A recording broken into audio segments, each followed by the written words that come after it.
keris secara utuh tentunya ada bilah yang mencerminkan tentang laki-laki. Tapi kadang kita lupa bahwa di dalam keris ada warangka yang mencerminkan tentang simbol perempuan. Maka sebuah keris apabila memiliki lebih dari satu warangka, maka warangka-warangka yang lain dikenal dengan istilah warangka wayuhan. Maka ada ungkapan, sebelum seorang laki-laki memiliki istri wayuhan, apakah sudah memiliki warangka wayuhan? Artinya adalah, apakah seorang laki-laki memiliki satu buah keris dan ingin menambah beberapa warangka, apakah dalam diri pribadi dan lingkungannya sudah siap untuk menerima kehadiran wayuhan warangka berikutnya? Karena tentunya itu membutuhkan satu pertimbangan yang matang agar di dalam diri pribadi dan kehidupan rumah tangganya tidak mengalami kendala.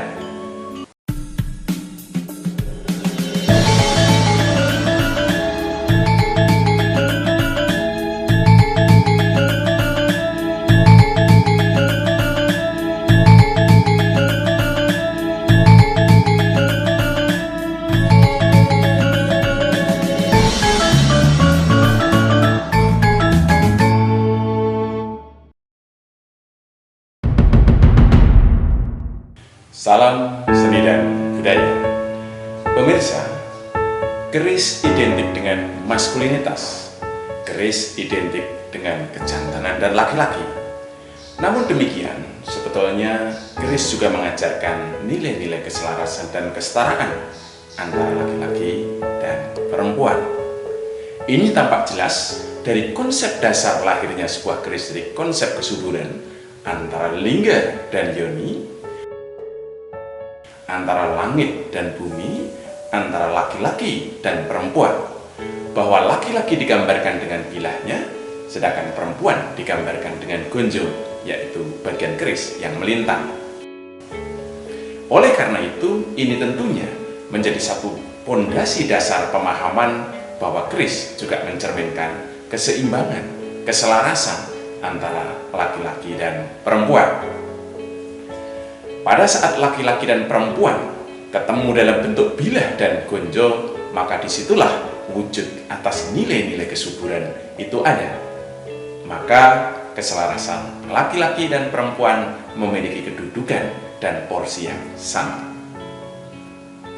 Keris dalam dunia perempuan jelas mengajarkan tentang bagaimana menjaga kemuliaannya, menjaga kehormatannya, dan perempuan adalah pendamping laki-laki yang memiliki rasa tanggung jawab dan bisa dipercaya untuk keturunannya. Maka keris mengajarkan bagaimana seorang perempuan mengikat rambutnya dengan tusuk konde berupa keris yang berukuran kecil, bahwa itu mencerminkan simbol seorang perempuan harus mampu menjaga kehormatannya, kehormatan diri pribadinya atas kesucian dirinya, kehormatan atas keberadaan pendamping atau suaminya, kehormatan atas rumah tangganya, dan tentunya adalah kehormatan berkaitan dengan kondisi dan keberadaan dalam konteks strata sosial atau hubungan manusia dengan Tuhannya sesuai dengan agama dan kepercayaan yang dianut dalam keluarga itu. Keris mengajarkan suatu nilai-nilai keberadaan seorang wanita. Ketika keris juga biasa dikenakan di bahu sebelah kiri atau sebelah kanan seorang perempuan, bahwa seorang perempuan adalah bagian dari rumah tangga itu secara utuh, maka juga memiliki tanggung jawab yang sama dengan suaminya. Maka seorang perempuan juga memiliki rasa tanggung jawab yang penuh, bahwa segala sesuatu yang dilakukan adalah bentuk dan wujud dari pengabdian menyeluruh pada keluarga dan pasangannya. Maka bukan semata-mata dia mengorbankan atau pengorbanan pada keluarga dan pasangannya, tetapi justru bagaimana semua hal itu didudukkan sebagai satu bentuk kewajiban, sehingga adanya satu keikhlasan, adanya satu totalitas bagaimana seorang perempuan mempertahankan kondisi keluarga dan tentunya utuh dengan kehormatannya. Fungsi keris bagi seorang perempuan juga mencerminkan tentang simbol kehormatan. Maka keris biasa terselip di pinggang depannya yang menggambarkan bahwa seorang perempuan dengan berbagai daya dan kemampuannya harus mampu menjaga kehormatannya.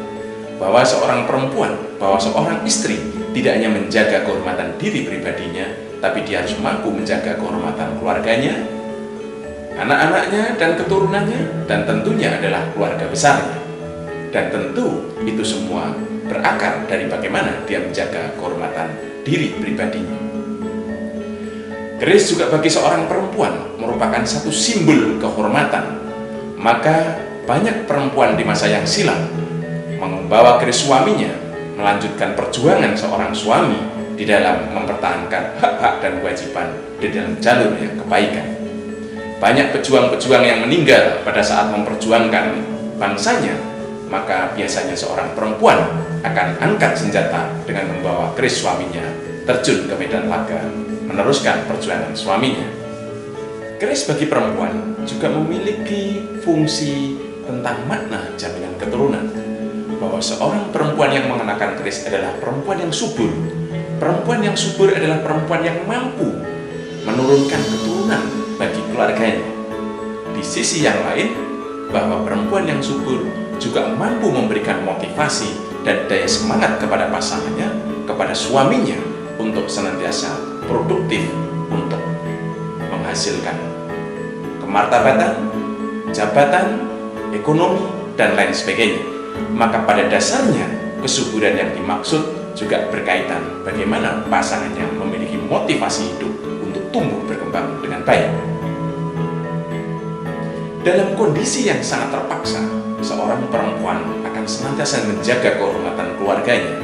Dengan keris, pada umumnya seorang perempuan akan meneruskan apa yang menjadi tanggung jawab suaminya ketika suaminya mengalami halangan.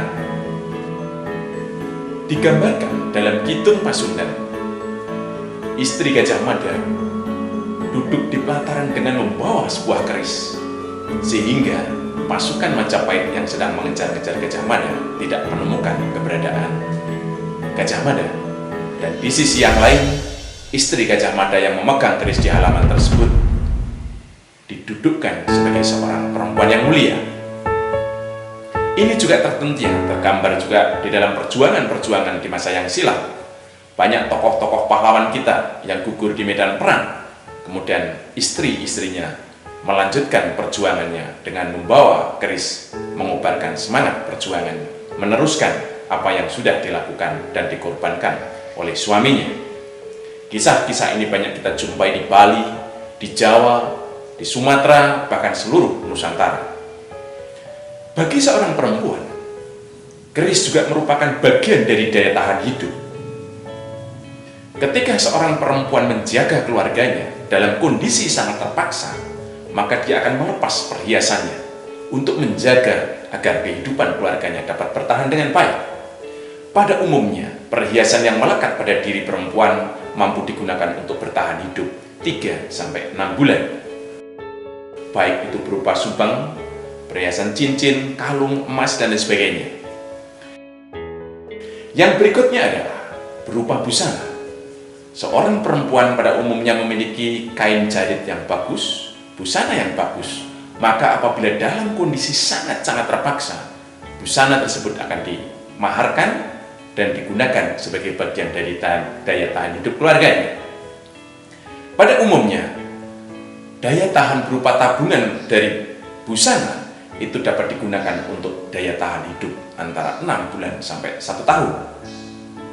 Dan yang terakhir, apabila kondisi yang teramat sangat terpaksa, maka dia akan melepas kerisnya, dia akan melepaskan cundriknya, dia akan melepaskan senjata pusaka yang dianggap memiliki nilai luhur dalam dirinya untuk dimaharkan sebagai bagian daya tahan terakhir menjaga kehidupan keluarganya.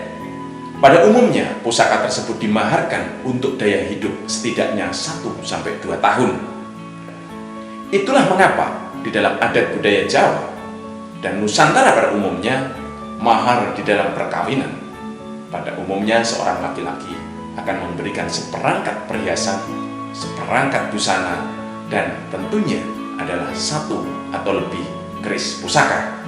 Karena itu merupakan salah satu investasi, salah satu tabungan apabila di dalam satu daya tahan kehidupannya sangat terpaksa, maka itu menjadi bagian dari daya tahan hidup keluarganya.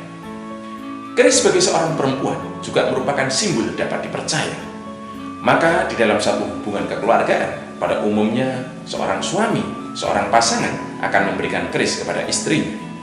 Bahwa seorang perempuan yang sudah mengenakan keris, dia dapat dipercaya dapat menjaga diri dan kehormatan diri pribadi dalam fisiknya, diri pribadi dalam cara berpikirnya, dalam hatinya, dan tentunya dalam segala tindakan yang ada.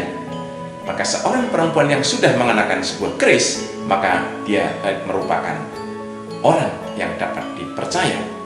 Nah, oleh karena itu, perempuan yang mengenakan keris adalah perempuan yang identik, memiliki rasa tanggung jawab, mampu memberikan jaminan kesuburan, kemudian mampu menjaga identitas dan kehormatan pribadi dan keluarganya.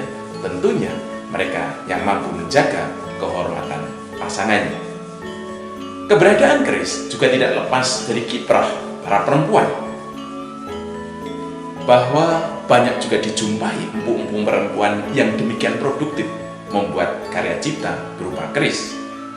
Kita mengenal empu besar pada era Pasundan yang kemudian juga hijrah ke Tuban dan kemudian menyebar luaskan budaya perkerisan seluruh Nusantara, yaitu Nimbok Sumru.